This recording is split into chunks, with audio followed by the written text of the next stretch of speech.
Hello guys, welcome. Collective reading tayo ngayon. Tingnan natin kung kaninong energy to. Pwedeng sa'yo, pwede rin sa person mo. So be open-minded po, hindi po halos lahat makaresonate kaya piliin nyo na lamang. Thank you nga po pala sa mga nag-subscribe, lalo-lalo na sa mga bumabalik. Marami pong salamat. Start na tayo. Give me the message, kaninong energy to? Give me the message, kaninong energy to?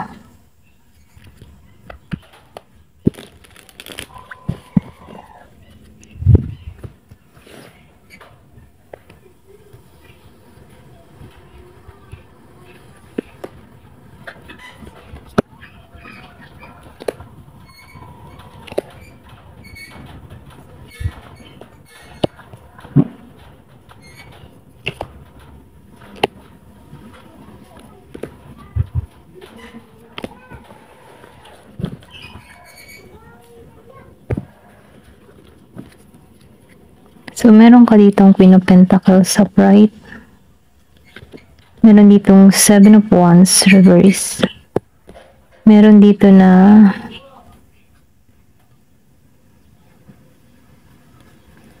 Eight of Cups reverse.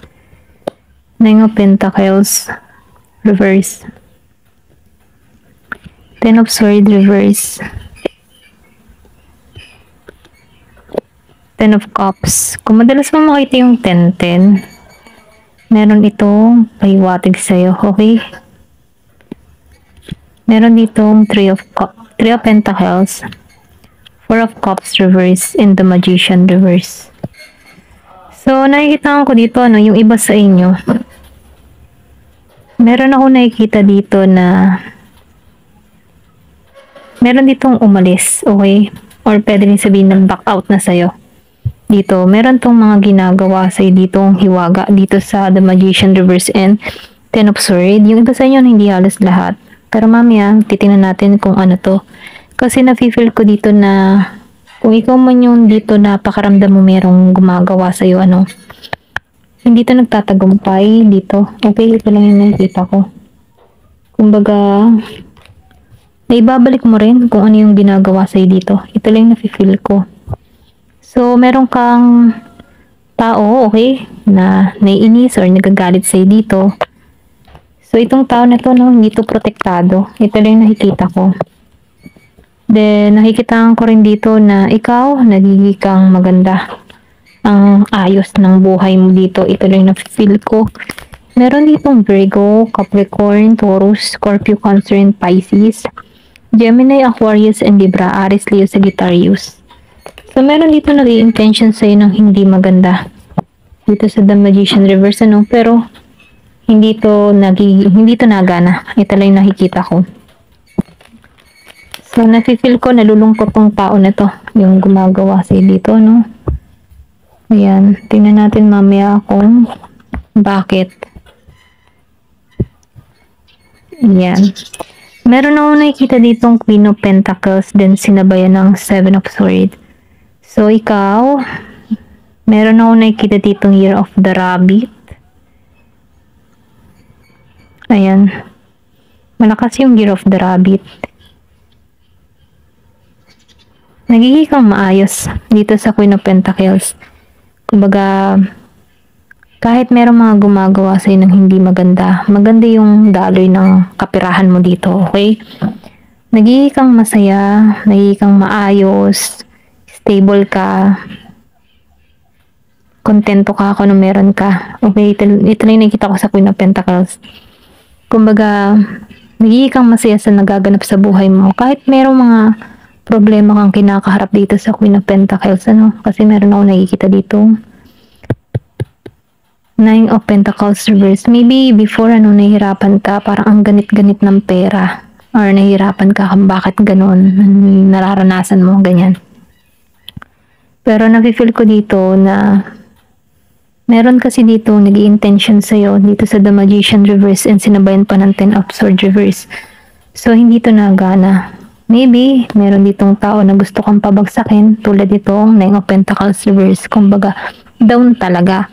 Pero dahil lumabas siya, na naka-reverse, pwedeng nangyari na to before sa'yo, or pwedeng sabihin ito pa lang yung gusto niyang mangyari sa'yo, pero hindi nagtatagumpay dito sa The Magician Reverse and Ten of Swords, okay?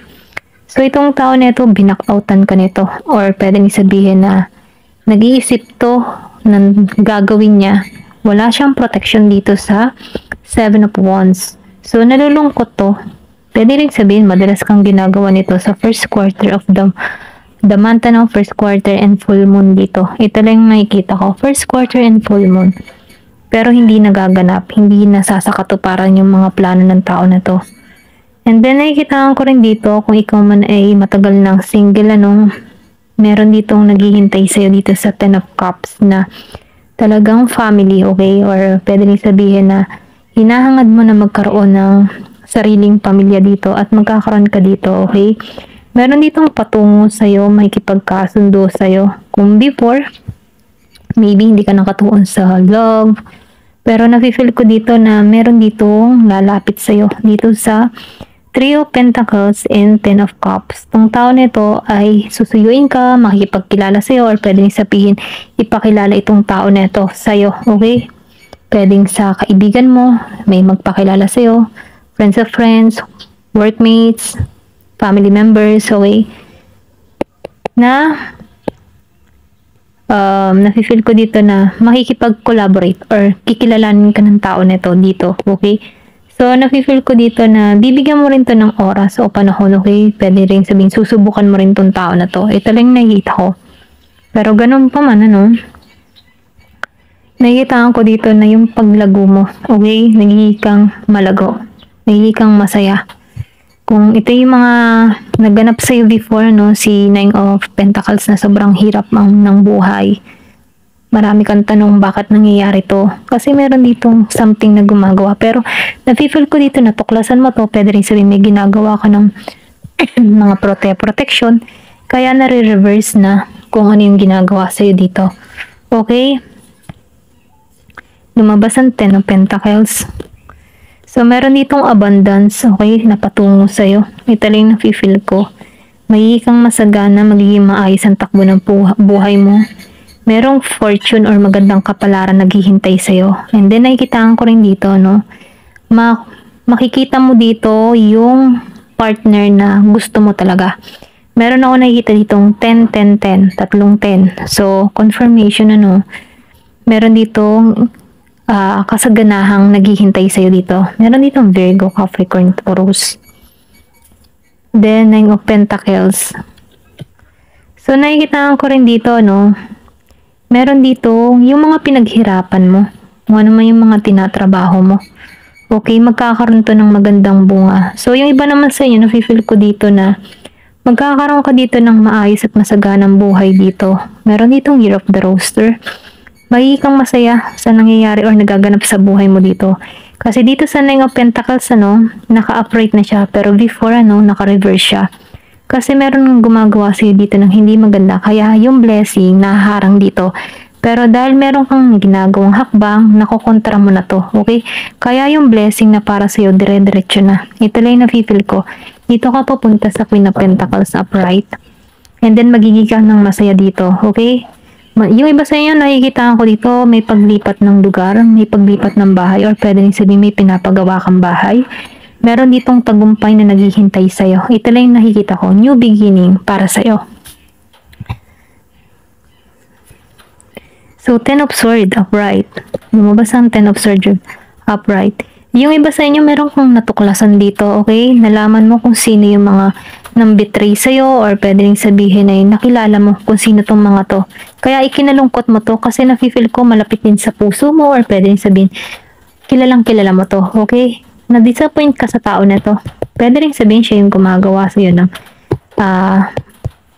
dito ng something na masamang intention, may betrayal, meron tong gusto kang magdusa, okay? Ito yung intention niya magdusa ka, hindi ka makaraos, okay, bumagsak ka. Pero dahil lumabas yung naka-reverse dito, hindi ito nagtatagumpay. Ito yung intention niya. Pero ganun pa man, kung ano man yung intention niya, ikinalulungkot ito ng tao nito kasi hindi nagiging matagumpay dito. Ito lang yung nakikita ko, okay? Kumbaga, yung kanyang ginawa, sinaksak din niya sa kanyang sarili. Kumbaga na yung intention niyang masama sa'yo, tinanggap din niya dito. Ito lang yung nakikita ko. Lumabas na naman ng 10-10. Dalawang 10-10, 10-10, apat na 10. Okay, ito lang yung nakikita ko.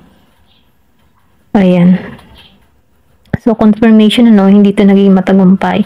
Siya yung nagdudusa dito. Kumbaga, sa group nag-left na siya sa group. Ito lang na-feel ko. Ayan, tingnan pa natin. 9 of Pentacles, reverse. So, the Fool. So, nakikita ko dito, sinasabihan ka dito, wag ka nang babalik, Kung kilala mo na rin yung mga taong nanakit sa'yo, kung meron ka mang past person na nagbigay sa'yo ng sakit ng ulo, huwag mo na itong babalikan. Kasi magkakaroon ka lang ng distraction dito para hindi ka magtagumpay, okay? Kumbaga, itong tao nito, may hatid lamang to na may stuck ka, para mag-hold ka sa nakaraan. Pero, minimum kaya sa'yo dito, pakawalan mo na to. Kasi madidistract ka lang dito sa tao nito. Meron ditong Year of the Dog. Kasi na-feel ko dito sa 9 of Pentacles, then sinabayan pa ng The Fool. So, sinasabihan ka dito, mag-moving on ka, mag-move forward ka. Kasi ito yung naghihintay sa'yo 10 of Pentacles and Queen of Pentacles. So, dito, wag mo nang isipin yung nakaraan. Tapos na yun nakaraos ka na doon. Ito lang yung mensahe sa'yo. Then, sa Ace of Swords, so nakita ko dito, before or pwede rin sabihin yung iba sa inyo, nagkakaroon ka dito ng confusion or nalilito ka. May pagkalito ka, pero sinasabihan ka dito, tanggalan mo yan, okay? Huwag ka mag-isip ng mga negatibo, magi ka ng positive. So, nabibigil ko din dito, yung iba sa inyo, kulang lang sa usap, okay? Pwede rin sabihin na nagkaroon kayo ng misunderstanding kung bakit nagagawa ng tao nito sa'yo, okay? Pwede rin sabihin na meron siyang nagagawa ditong hindi maganda sa'yo kasi pwede rin sabihin hindi kayo nagkakaunawaan, okay? Kumbaga gumaganti to sa'yo ng lihim na hindi mo alam. So, nafe-feel ko dito, na gusto ng tao nito na ma-confuse ka. Pero sinasabihan ka dito, magi ka lang positibo, okay? Kasi nafe-feel ko dito, gusto lang nito na ma-distract ka para hindi ka magpatuloy. Kasi ito yung naghihintay sa'yo, si 10 of Pentacles and Queen of Pentacles. Kasaganahan. Masaganang buhay, okay? Kumbaga, tagumpay. So, 6 of Pentacles. So, nakikita ko dito, dito ka papunta, sa 10 of Cups and 6 of Pentacles. Nafe-feel ko dito, kasi magiging kang masagana dito sa Queen of Pentacles and 10 of Pentacles and sinabayan pa ng 9 of Pentacles. Nakikita ko dito, ikaw yung tipo ng tao na hindi madamot, okay? Mapagbigay ka. The more na nagbibigay ka sa iyong kapwa, the more ang blessing din na bumabalik sa iyo. Okay? Doble-doble pa. Ito lang nakikita ko kasi nafe-feel ko dito yung pagiging mong makatao Makatao sa ibang tao na mabigay ka. Okay? Kumbaga, once na meron ka nakikita or merong nahingi sa iyo ng tulong, okay? Nafe-feel ko dito na hindi ka madamot. Nagbibigay ka. Ayan. Dahil dito, binibless ka dito or pwede rin sabihin, ito yung parating sa iyo. More blessing. Okay? So, Ace of Pentacles, ito yung pagkakalob sa'yo, Yung iba sa inyo, nakikitaan ko dito na merong perang parating sa'yo. Pwede rin sabihin na meron ka ditong business proposal na may mag-alok sa'yo, Kasi nafe-feel ko dito yung groupings, Pwede rin sa community or pwede rin sa meron sa'yo mag-alok dito ng trabaho, okay? Na kung saan may hatid ito ng abundance. Nafe-feel ko dito na magbubukas yung oportunidad patungo sa'yo. Meron ditong Virgo, Capricorn, Taurus. Kumbaga, nafe-feel ko dito yung stability. Pwede rin sabihin, kasi nakikitaan ko dito na nagiging kang masagana dito o dito ka papunta. So, meron kang gagawin plano. Pwede rin sabihin, magtayo ka ng business or meron kang gustong likhain na kung saan magdadala ito ng maraming blessing sa'yo. Dito sa Ace of Pentacles. Kasi nafe-feel ko dito yung betrayal na nangyari sa'yo. Tapos na to, So, dito ka pa patungo. Kumbaga, nalampasan mo yung mga pagsubok na inihain sa'yo. So, ito na yung blessing, ipagkakalob na sa'yo. Ito lang nafe-feel ko. Meron ditong Year of the Dog, Year of the Rooster, Year of the Rabbit, and Year of the Rat. So, 5 of Pentacles reverse. So, nakikita ko dito, meron ditong tao na nahihirapan sa sitwasyon. Pwedeng kilala mo to, okay? Or pwede rin sabihin naranasan mo to before. Nahihirapan ka sa sitwasyon kasi hindi ka binibigyan ng atensyon dito sa Four of Cups. Meron kang person na sobrang madamot, okay? Hindi ka pinagtutuunan ng pansin, okay? Or pwede rin sabihin, ano, nakikitaan ko dito na meron ka ditong tao na nahihirapan. Merong sakit yung iba. Ito lang na-feel ko kung meron ka mang person, ano, nahihirapan to. Dito sa Five of Pentacles. Kasi nakalagay dito, ano, nahihirapan, nagkakasakit. Ayan, may sakit siyang dinadala. Ayan, ito lang yung nakikita ko. So, tingnan natin to. Ba't lumabas ang The Magician? The High Priestess upright. So, ikaw ano? Alam mo kung sino yung gumagawa sa'yo. Yung iba sa inyo, ito lang nakikita ko. Malakas yung Pisces energy. Kumbaga, ikaw, ano ka eh, malakas yung kutob mo, malakas yung instinct mo. Kumbaga, meron kang psychic ability na nagigets mo or nararamdaman mo kung sino yung may intention na masama sa'yo, or pwede sabihin na napapanaginipan mo to, or merong yung ba tipong sinusunod mo na yung inner voice mo, okay? Yan, lumabas nga dito, may inner voice and third eye. Kumbaga, open ka, malakas yung pakaramdam mo. Kaya hindi ka maliling lang dito eh. Nakukutuban mo kung sino tong gumagawa sa'yo.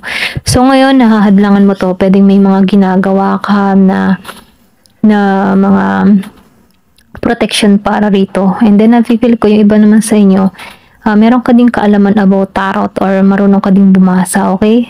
Ito lang nafe-feel ko, malakas yung sense mo. Ito lang nakikita ko, no? Kasi open yung third eye chakra mo dito. Okay? Nakukutuban mo. Or pwede rin sabihin, ngayon mo na-develop yung psychic ability mo, okay? Nagkakaroon ka dito ng spiritual development na kung saan, ano, nagigets mo. Ayan, kung sino yung merong masamang intention sa'yo. Kasi, naka-reverse na siya. So, lumabas na, no? The High Priestess and the Magician reverse. So, itong tao na ito, no? May pagkamangku, okay? Pero hindi siya nagtatagumpay dito. Kasi malakas yung kutob mo. Nafe-feel ko din dito malakas yung faith mo sa taas, na nanampalataya ka dito. Kaya, yung gumagawa ng hindi maganda sa'yo, no? Nare-reverse, okay? Sa kanya lang din tumatama yung kanyang ginagawa. Ito lang yung nakikita ko. Ayan. Hanggang dito na lamang po. Meron ako nakikita dito ang letter B and J, letter E. Ayan. Meron din pinanganak ng 10. Ayan lang po ang nakikita kong letra. Letter E, letter K, letter H, B and J. Ayan. Ayan, hanggang dito na lamang po. Thank you for watching and love and peace.